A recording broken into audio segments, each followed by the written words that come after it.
Well, hello, and welcome to another session of Aspire. Today, we're going to be discussing trauma and how it manifests in our life. My name is Patricia. I am your host for the Aspire series. And if you are aware, you know that we always start off with a question of the day, something for you to think about, and we start off with a prayer as well. My prayer today is pretty lengthy, so we're going to start off with that today. So if you're ready, if you are someone who does not like to participate in prayer, we get it, no shade. If you want to just mute for one moment, allow us to do this, and then we'll come back and we'll get started. Okay. Lord Jesus, I ask that you would come with us, oh Lord and our Savior, and bring peace to us.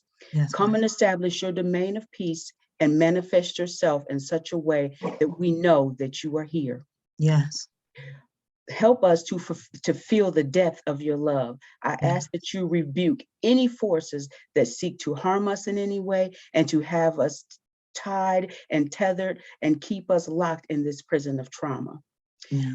You have given us a spirit of not fear, but of love, power, and soundness of mind.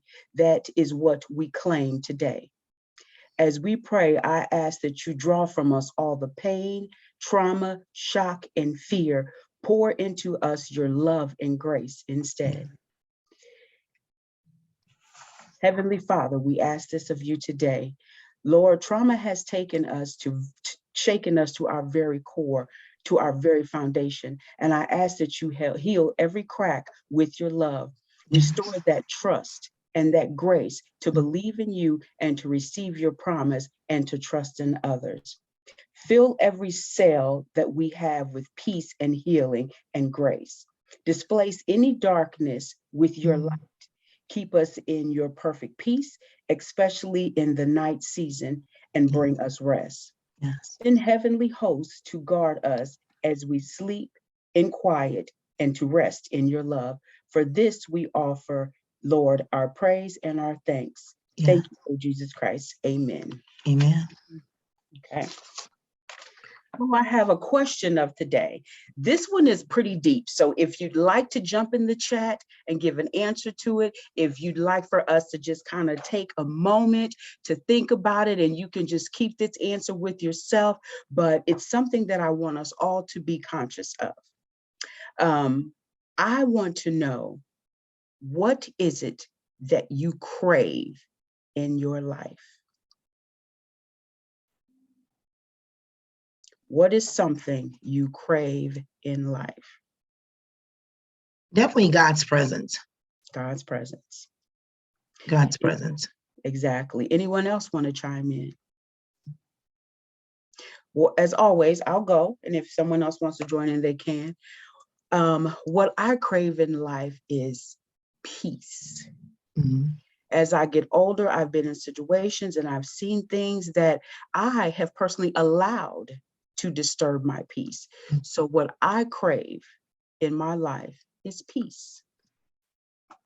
Okay. I'm checking the chat. Okay. For me, Miss Patricia, go ahead. Sorry. Just self-fulfillment, just living out my desires and dreams and aspirations. Okay, thank you. Kiona? Mine is security. Yeah.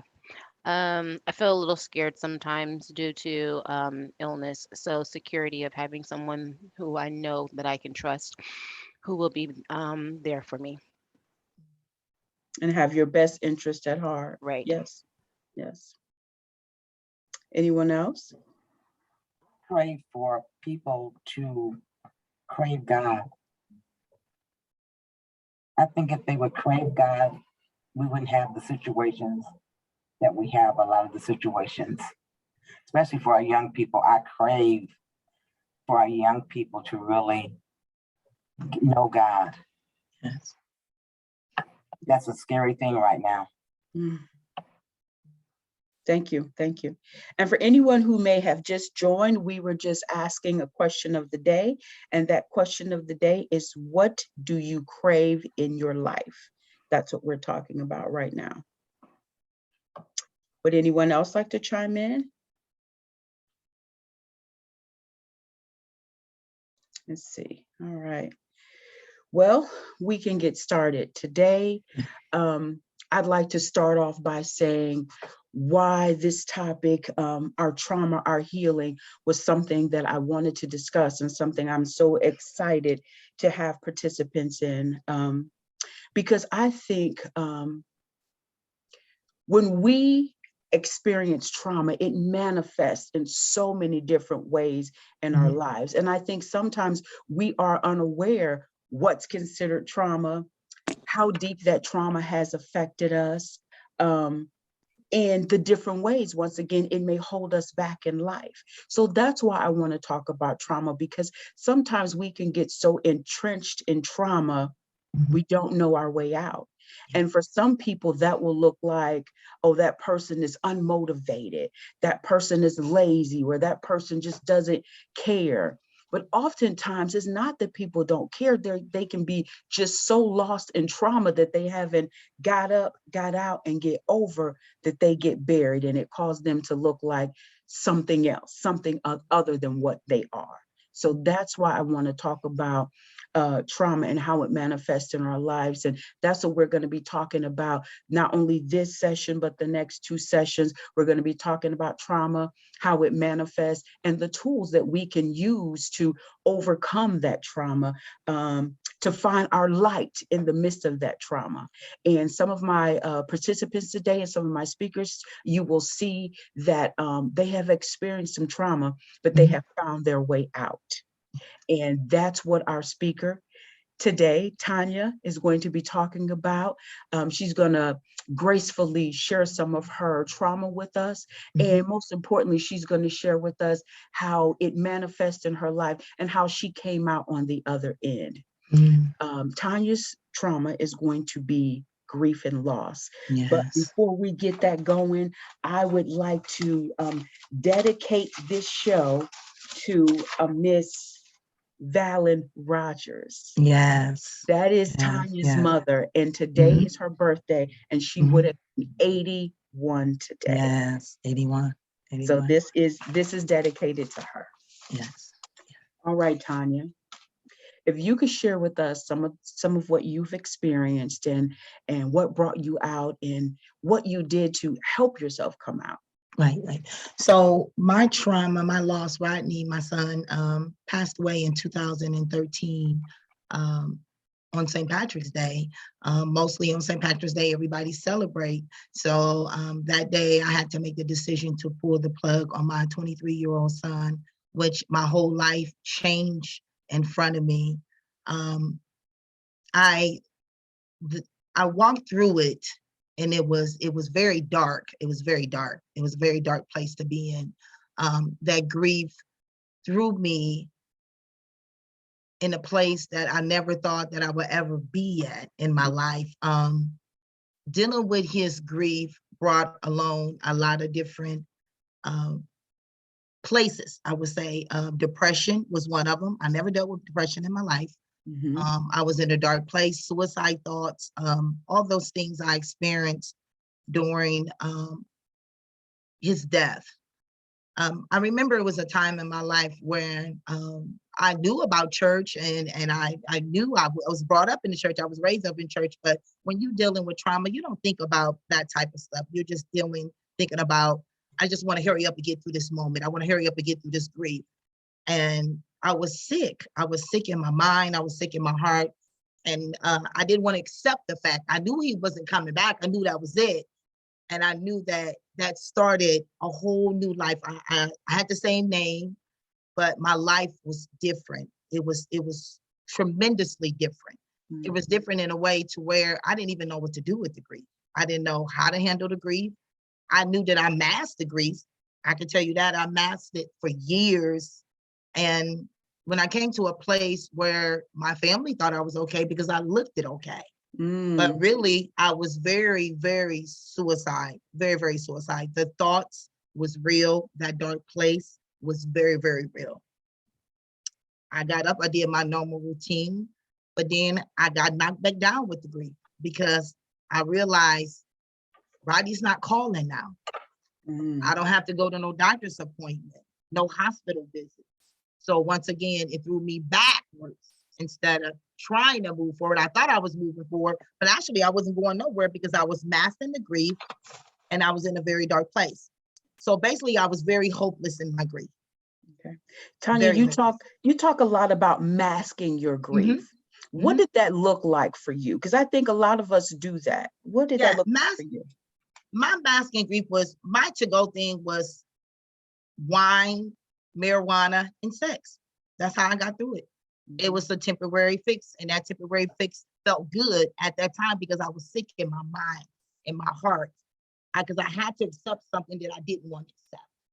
You know, I knew it wasn't no coming back, but I knew the fact that I was stuck in my grief and I didn't see the light. So it just felt good for me to just be in that dark place. And it felt good to, when I get off of work, I could go home and smoke this blunt and drink this wine, and I could get through that moment. It was a temporary moment, but not knowing that eventually that temporary moment was going to run out. So when I got to the point to where me laying around for days, like I said, my family, it was a good mask. My family really thought Tonya gonna make it through this, and had no thought that I was contemplating suicide thoughts every single day. And I didn't look nothing like a person with a mental health issue, but I was having it. Okay. I was literally having a breakdown without them really seeing that I was breakdown. In the inside, I was so torn. I was so dark. My world was cloudy. It was very, very dark. I didn't see no light. There was no light. And I knew about God. Yeah, I knew about him, but I just didn't want to accept the fact that allow him in my life to do what he needed to do for the grief for me. I just needed to walk through that darkness. I needed to walk through those times when I was sedating the pain instead of actually going to get the help or sharing with my family or talking to my family or having conversations with God, which I know that he's always available, but I didn't want him to be available for me at the time because, like I said, the darkness was real. Okay. I would like to start off by saying I'm very sorry that you experienced that, Tonya. As a mother myself, I can't imagine the death of one of my children because we prepare our children for our death. Yes. We do not prepare for their death. And you continue to mask it is what I hear you saying. And your family didn't even notice. Nope. Nobody Yeah, knew it. Not even my kids, because they was going through it too. And we were all in the same household and nobody talked about it. Nobody shared it. And being the mother, I wanted to mask it, but I wanted to be strong for them at the same time to let them know, I'm okay, guys. I'm okay. I'm okay. And I remember there was days when I didn't even shower. I remember there was days that I didn't even eat, and I didn't even realize that this was going on because depression is real. It's real. I ain't know nothing about no depression. So I was around people that dealt with depression, but I never was depressed. So I didn't know how to relate to them because I never dealt with it until I lost my son. Yeah. And in our culture, oftentimes it's not acceptable. Yes. What's acceptable is for you to be strong. You got to be strong, sis. You got to power on, where I can understand where you had that facade for people because maybe that's what you felt they were expecting of you. But on the inside, you're telling us that you were feeling another way and you were self-medicating. Yes. How do you feel? How do you feel about you know, we do that superwoman thing, mothers, especially Black women, we do that superwoman thing. But now that you have gone through what you've gone through, how do you feel about counseling, seeking counseling when there's grief and loss? Do you feel I think it's very important. I think it's very important. I think one thing you have to learn when you get on the sunny side of the grief, after you go through the moments, after you go through the dark moments, you have to realize that if you're present for something, you're able to accept it and deal with it and come to the grip and say, I do have a problem. But anytime that you don't accept anything in life, we know that you won't be able to deal with it, of course. Counseling is important. I didn't get it, but it was available. I mean, because I have families around me that's ministers, that's deacons, that's praying partners. There was people that came to me and was like, I think we need to get help. And I'm like, no.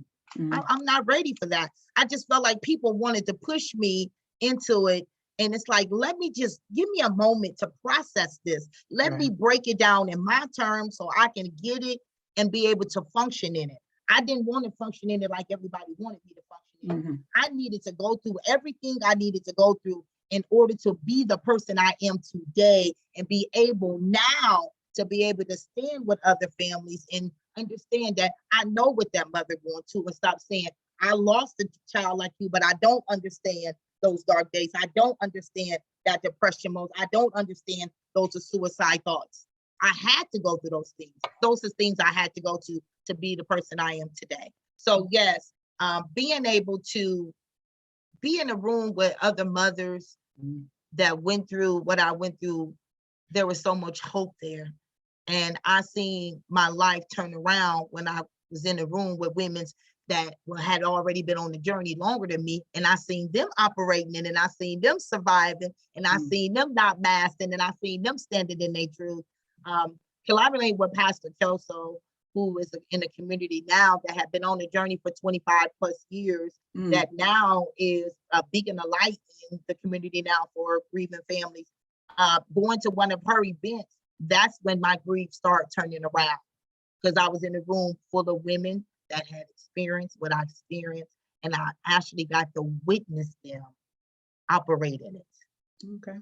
So to me, that was my counseling at that moment. You got support, and I that's what got we're. support. I was able to get to support. And that's what's important. I think what a lot of people don't understand in our community don't understand is we just want to sweep it under the carpet. Grief is nothing you sweep under the carpet, because that's something you have to adjust to every single day. I'm 9 years in and I'm still adjusting. I'm still having moments. I still have bad moments. Matter of fact, I just had a moment last Friday, to be truthful. It Mhm. never stops.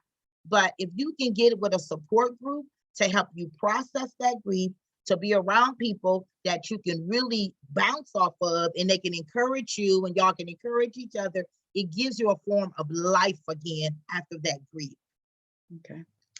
Let's speak to Tonya. Let's speak to people who are still in that process of masking, Okay. doing these temporary things to get by. Okay.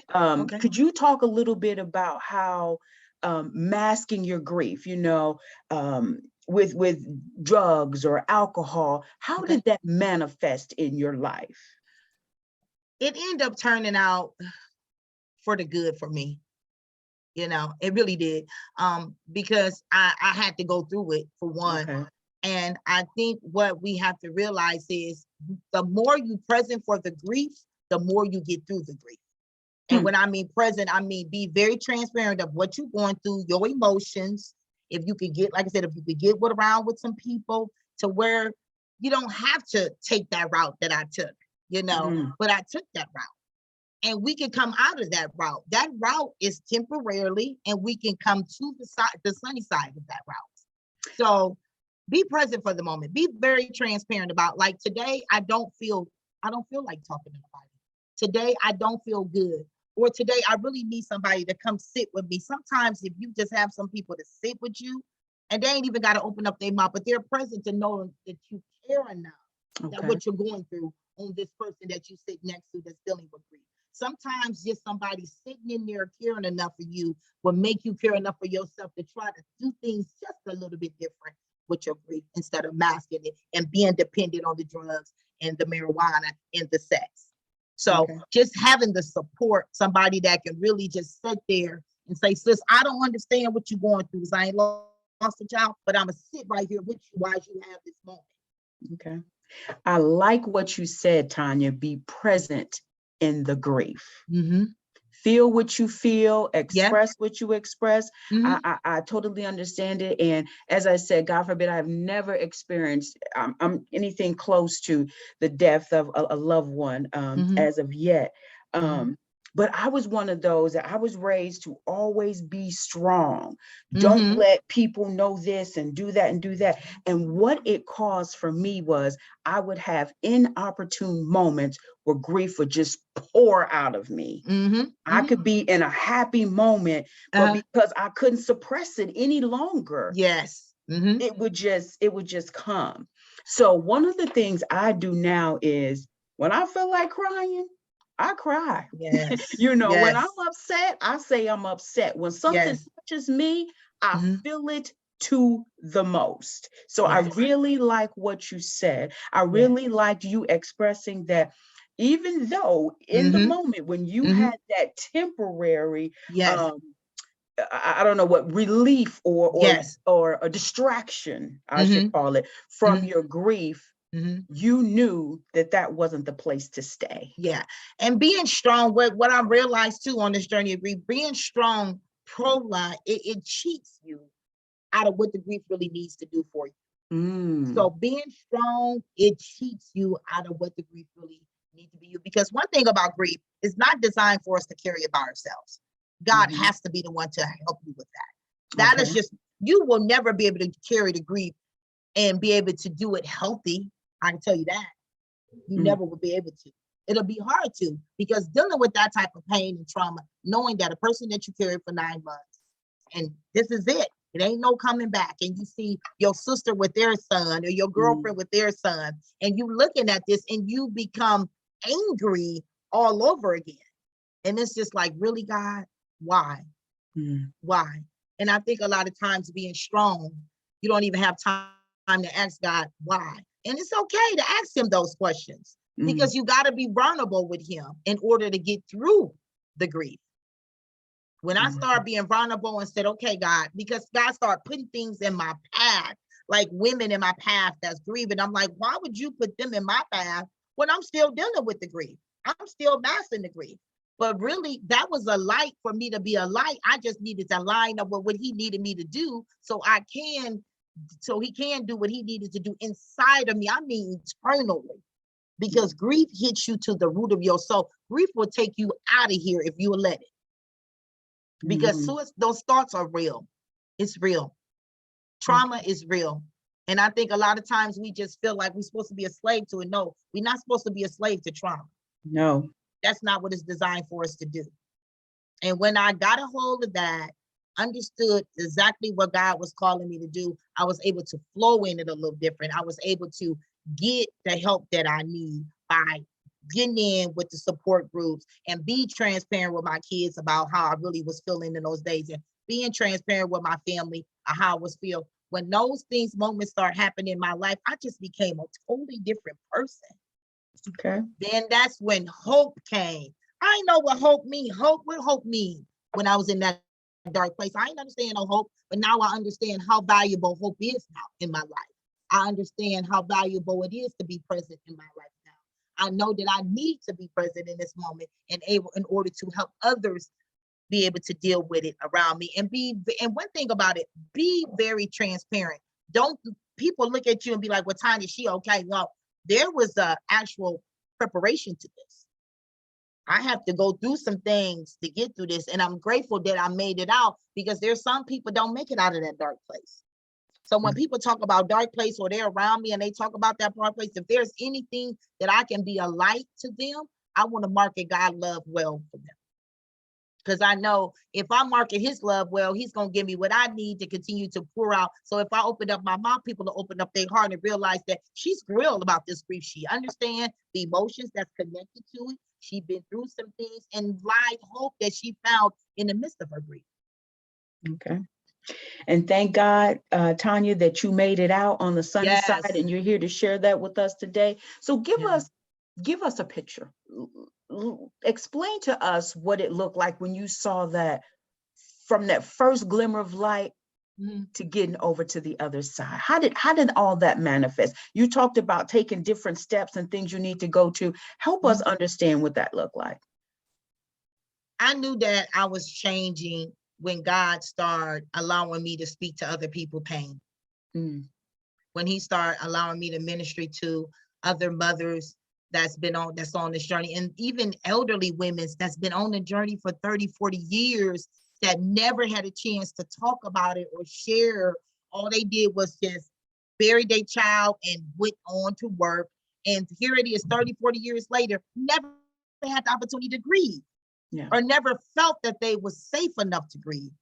And that's the thing about knowing that I'm safe now to grieve, to me brings back, it gives me light. It gives me hope. It gives me the drive to continue to help and run this race, do this race that God lead me on. I ain't want to be on this. This ain't what I wanted. This ain't what I wanted. This is not the line that I signed up to be in, but I'm here now. And I want to be able to be present enough to be present enough for others to see that we can live after losing a child. We can live. We can live. We definitely can live. And I knew that light shine when God started bringing more women in my path that was dealing with grief, that had been on the journey. Some had just entered the journey, and I was able to speak to every thought, every emotion they was having at that moment in my presence. I knew then that the light was getting brighter and brighter and brighter. And one thing we got to realize is we got to condition ourselves too. We got to do the maintenance on ourselves too. We can't have God thinking God gonna do it all. He wants us to show up. Now, I know one thing I've learned is there's gonna be some seasons where it's just gonna be you and God. You got to make sure you show up. Okay. And I was determined to start showing up because I wanted to feel better. I needed to feel better. It was my mission to feel better. It was my passion to feel better. Now I desire that it was my purpose, because I was on this earth 40 some years. I knew my name, I knew my address, I knew my date of birth, but I didn't know what I was on this purpose for. I get it now that Rodney, my son, had to leave here in order to give me life. So if he hadn't left earth, I still would have been lost trying to figure out where do I fit in this earth. Now I know where I fit in at. I fit in to mentor families that's going through grief, because now I'm a grieving mother myself. So I understand that. So yes, so Rodney leaving this earth was what gave me life. Okay. Wow. Tonya, that is a very powerful statement that you just made. I want you, when you're speaking, to back up from the computer just a little bit so that we can make sure that we hear everything. Because when you lean in a little bit closer, it gets a little distorted. So wow, that was absolutely powerful though. You said that Rodney, your son's leaving this earth, is where and how you found your purpose. Yes, found me and my purpose. Found me. Yeah, found me. Because you never know what you built for until you go back against the wall and you have to face it and go through it and deal with it. You know, the support was there. It was a time I just didn't want it. I didn't want I didn't want God's presence. I was angry. I didn't understand, like, God, you brought him through so many times. And when I thought that I was able, I mean, mentally enough to cater and take care of my son, he leaves here. And you talk about what saved you. You talk about your purpose. Yes. Could you tell us a little bit about the support group that you work with? It's called Mother to Mother. Mother to Mother. Mother to Mother is here here in Fort Wayne. It's an organization where we mentor families. We did get certified through Aaron's House to facilitate children as well, from the ages of 3 to 18. The support group is something that we meet once a month. And what we do is we meet in a room and we get a group of people that's on the same journey that we're on, and we just listen. Basically, they talk and we listen, and if we need to chime in to help them process or get through that grief, that's what we do. Now, also outside of the group, I also do family cases when I go in families' homes that's not quite ready for group settings, that I go in their home and I mentor them in their home and I listen what they got to say. And if it's nothing that we can't do, there's other sources that we are connected to that give them the proper help that they need. But there has not been any cases that we have not been able to handle. Because we're on the same journey as you. So that way we understand what you're going through. So, yes. Okay. So we also do a lot of different things in a community wise. We do baskets giveaway each year. Even during COVID, I know our families were struggling because we were struggling, to be honest. I was struggling. So I know they were struggling. And I went to Pastor Kelso and I was like, I'm in prayer and we need to do something. We need to let these families know we ain't forgot about them. We're still here. Let's do baskets giveaway, but it'll be a different basket giveaway this time. And what we did was we got together and we did personal items. We did all personal hygienes. Kroger's is really, really, I'm grateful for Kroger's that they always make sure that we get flowers for our families. And I'm telling you, when you deliver these baskets and these flowers to these families, the look on their face, it brings you so much joy in your heart, because I know we're making a difference. I see it, I feel it, and it's just known. Now, this year, we did it a little bit different. We went in and I asked Pastor Kessel, I said, I've been in prayer, and because I think we forget about the fathers. The fathers, we be so chimed in on the mothers and the children that the fathers are left on the back burner and nobody want to know how they're grieving. So I had been in prayer with God to ask God to show me, what do we do to help to cater to the fathers in the community? And he had showed me from detail exactly what I need to do, who I need to grab, and how we need to do it. And what we did, we went and got ex-gang members that did homicides back in those days. Now, their children was killed to homicide. So I went back and grabbed those guys, blessed those guys with baskets. And when I tell you some of the conversations the guys have gave to me, and one of the things they always say is, y'all always worried about the mamas and worried about the children. What about us? That was our child too. So we don't never want to leave nobody behind when we're going through grief.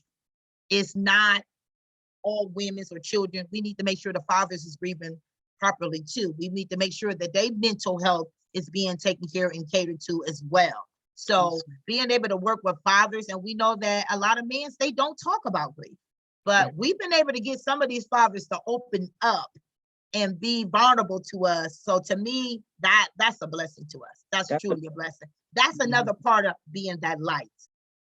Awesome. Yeah, that's another part, being that light. Any questions or comments from any of our participants? Does anyone have a question for Tonya, or anything you'd like to share personally about grief and loss and the trauma that you may have faced? Tonya, we're also going to put some of your information, how people can contact you personally, on our site, so they can reach out to you. Yes, please so do. maybe Please do. So maybe if they don't want to talk about it right now, maybe they can reach out to you one-on-one to discuss it. So I have a question for you, Tonya. If I am someone and I am fresh in my grief and loss, what would you say should be my first step? You talked about being lost and not knowing who you were. What should that person's first step be? I would say, don't rush the grief. Don't rush the grief. The grief is not made to be rushed. It's really not. It's not made to be rushed. And sometimes, a lot of times, I know people be like, the first time people on this journey, the first thing they'd be like, well, Tonya, could you reach out to somebody? People don't understand. If you go in too soon, you damage them more, because now you're making them talk when they really don't want to talk. Sometimes, just like I said, sitting with them and just knowing that, take it day by day. Take it day by day. For somebody that just entered on this journey, take it day by day. Don't rush it. Don't allow nobody tell you how to grieve, because it's not them that's doing the grieving. And don't damage them by trying to tell them when they should and when they should not grieve. Don't damage them. Don't do that to anybody. That would be the worst thing that you can ever do to anybody, is tell them how to grieve. But if I had to go to someone just to this day, right now, and they just recently lost a child, and they said, well, Tonya, could you come sit in my home with me? I would just sit there. And if they need to scream, yell, and cry, I would just be present enough in my grief to allow them to do that. And if they want to talk, then I'll allow them to talk. If they don't want to talk, I'm still going to sit right there with them, because what I'm showing them is that I'm here not only to be nosy, but I'm here to be concerned about how you're grieving, because I've been in your shoes and where you're going through right now, and you will get through this. You have to remind people that they will get through this, but you have to be present enough not to open up your mouth, but just to open up the presence of you, because your presence alone give hope to somebody that don't know exactly where to go and first enter in that grief. Okay. So see, I'm one of those, I like to feel awkward silence. If I'm there for someone and they're grieving and I want to feel that with some conversation, something that's going to make them feel good. But what you're telling me is just my presence. Your presence. them knowing that I am there for them and I Yes, am not rushing their process and grief. that's right. Grieve how you Absolutely. grieve, feel how you feel. That's right. Because you'll damage them. You will damage people if you go in too soon. You will damage them. Trying to make them talk when they're trying to process the grief of losing a child. Yeah. Worst thing you could do. Now you talking about throwing somebody, and if they already dealing with mental health, it's too critical for them right now for you to try to make them talk, even though you want them to talk because you think sometimes talking gives out, but sometimes a little bit of silence can make a lot of noise for somebody. Just let them be silent. Let them get through it. Let them break down the moment. And when they time, they'll let loose. They'll let loose. But if your presence is strong and light enough and you barking in God love like you should, they'll open up to you. Okay. They'll open up to you. And here's my other thing. This is the other thing that I'm oftentimes really fearful of. When someone is experiencing grief and loss, and the only thing that they ever say is, I'm fine. I'm fine. Yeah, that's what we do. What's That's the- how we get through it. We're fine. We're fine. We're fine. Because we really want you to give us just a little space to break it down. Okay. I'm trying to process the fact that I just buried my child or I just buried my loved one, and I'm fine because I'm trying to break it down. What am I going to do with this? This is my new norm now. So Yeah. how do I operate in this new norm? I just buried my son last week. I'm trying to figure out, what do I do? Where do I go from here? What am my life? My life is totally changed right now. Mhm. This is a whole new way of living for myself. So me just trying to process it, the process of it, breaking it down, digesting it, because you only gotta digest it as looking at it, the fact that it's gone, but you got to realize that you have to digest it in your heart and in your soul, because anything that reach your soul, to reach your heart's eventually gonna come up.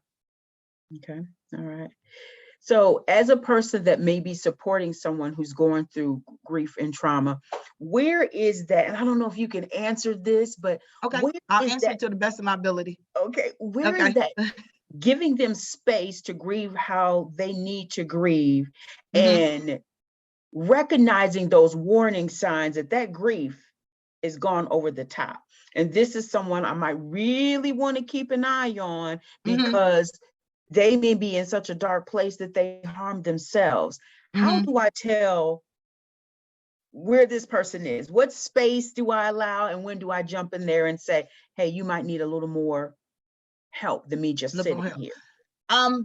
When you see the process, you see them not opening up, Okay. because eventually you give people enough time and space, they'll start opening up. Okay. They'll start opening up. And I think it's very important as a facilitator, and a person that's on this journey. I think it's a connection. It's like a magnet. It's like sometimes I just know, I just know by if they call and be like, hey, I'm just having a rough day, or Miss Connie, I just want to talk, or that lets me know that, okay, they're ready for me to go in now. So let me just go in and do what I need to do, and for them to continue to open up. Because one thing about it, grief, you guard it, because it's so personal. It's so personal. And a lot of people don't want to open up because it's so personal, because it depends on how your child left here.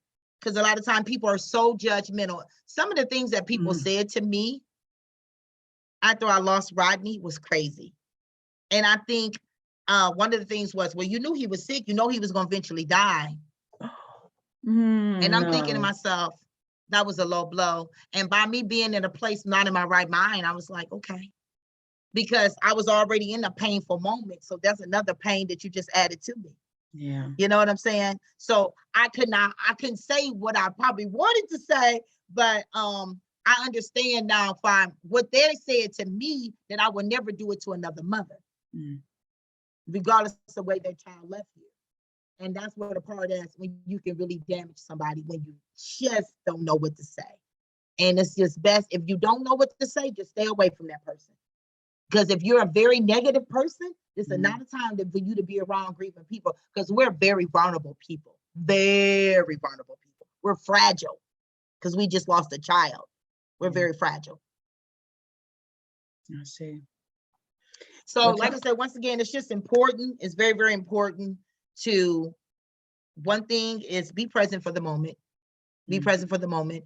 When you get to that moment, you'll know you at that moment. You really would. You'll know you at that moment. if you can prevent the dark place, I would suggest that you definitely, if you feel like you can't get out of, or you get her in that place, reach out. Reach out. If you can reach out, reach out. If you feel it, reach out. Reach out to somebody. Reach out to mother. Get with one of us. Get with me. Get with Pastor Kelso. Get with a friend that probably knows some resources that you can get the help that you need. Because I'm telling you right now, grief will take you out of here if you don't be and connected with the right people. It will take you out of here. It really would. It will take you out of here, because I was trying to cash out. Yeah. And I told God, either you gonna do something with this or I'm cashing out. When I start my healing process, when I start to realize that this is what it is, God, I really need you to help me. I really just need to really just be transparent with you about this grief. Like, this is really killing me inside. I really need you to do something with this, because this is not norm for me. I'm ready to check out. I'm serious, ready to check up out of here. So I understand somebody that deal with mental health when they dealing with grief. It's serious. If you ain't never had anxiety before, you might experience.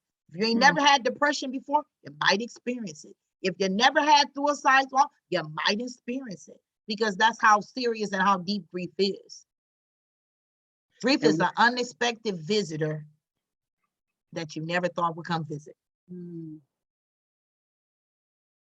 And it's so unexpected sometimes that people don't even have a time to even get themselves together. So when that individual asked me, well, didn't you know he was going to die? No, I didn't know he was going to die. My son walked me through his grief the day before he died. My plans was to get up and go get his medication and do our normal thing.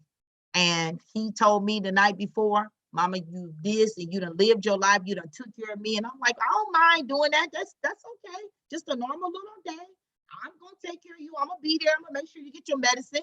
When I get out of church, I'm going to make sure you get what you need. And not knowing that was it. That was our last conversation. Some families didn't even get a chance to talk to their child. Yeah. So now I got to deal with that on top of the grief. So you got to think about that too. I had the opportunity for my son to tell me that he loved me. And a lot of families that I mentored didn't have that opportunity. Tonya, so you talked about a number of different things or practices that you did to come out of the grief. You talked about finding a support group with Reverend Kelso. I want you to Pastor Kelso and tell a little bit her full name and how to get involved with Mother to Mother. And then you also talked about another avenue that people could explore, which is God. Yes. And those things actually could work in conjunction. They don't have to be separate. So what were some of the steps that you actually took after you went and you found the support with Pastor Kelso and the Mother to Mother group? How did you come out of it? What did you do to get that hope? Seeking God. Okay. Seeking God and allowing God to really do what he needs to do inside of me. And what does seeking God mean for the people that may not go to church? Seeking God is prayer. Prayer is so powerful during grief, y'all. It's the key. It's the key. Reading his word, understanding that this grief is not on me to harm me or to hurt me. You know, and understanding that he don't make any mistakes. And understanding that he gonna be with me, that he never will leave or forsake me, that he will never put no more on me than I can bear. Those things was the things that got me through. But being able to wake up every day and just knowing that if anybody else turn away or walk away, that he's always available. And then you talked about how you found your purpose. So I'm sure that walking in this purpose also has maintained you and helped you to keep your hope, right? So what advice would you give to people who are experiencing various kinds of grief about finding purpose in that, or how you need to live your life from now on so that you can, overcome those feelings of suicide? One of the things that that I came to grip with during that time that you're speaking about, Sharon, is God started, like I said, exposing me to people that was on that journey. Not only that, he started exposing me to people on that journey, I started allowing him to doing something different eternally in me, to be able to present myself to people, to be able to help them through those moments, if that's the answer that you was looking for. No, I'm not looking for any particular answer. I just want to know what you but it's important. Yeah. Like I said, God is the way to the light to this grief.